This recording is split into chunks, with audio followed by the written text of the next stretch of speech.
सम्पूर्ण नमस्कार, मेरो नाम नरेन्द्र कुमार हो।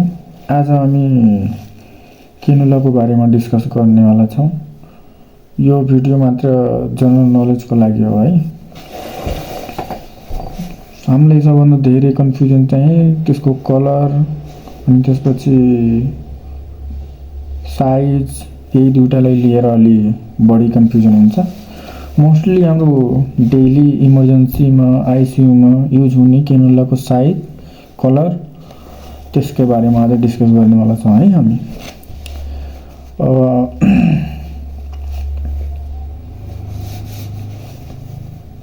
ल स्टार्ट गरौँ है।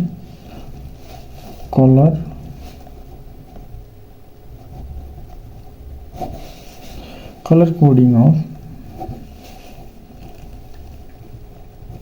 केनुला।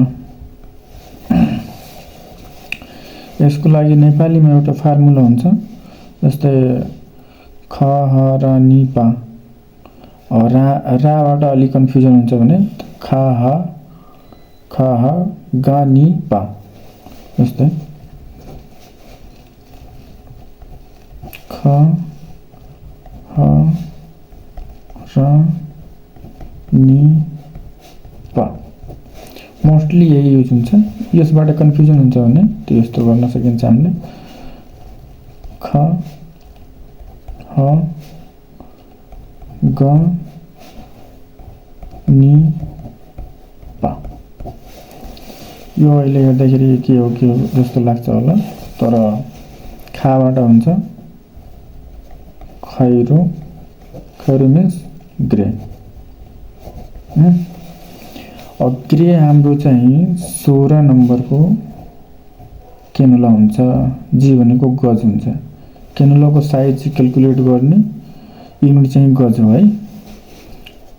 ख ह हरियो। हरियो मिन्स ग्रिन। यो चाहिँ हुन्छ 16 2 18। दुई जोड्दै जाने हो। 26 सम्म हाम्रो केनुला हुन्छ। अब जस्तै रा भयो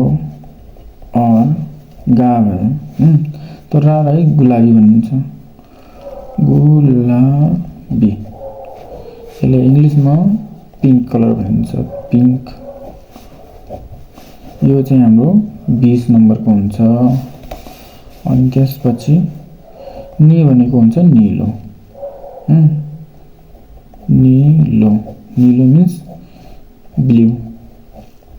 यो स्काई कलर जुन हुन्छ त्यो हाम्रो ब्लू हुन्छ। भनेको 22 गज। अब आयो पा। पा मिन्स हुन्छ पहिलो कलर, यानि येलो। यो भनेको 24 को हुन्छ, 24 गजको।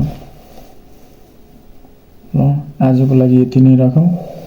आई होप धेरै हेल्प गरे होला।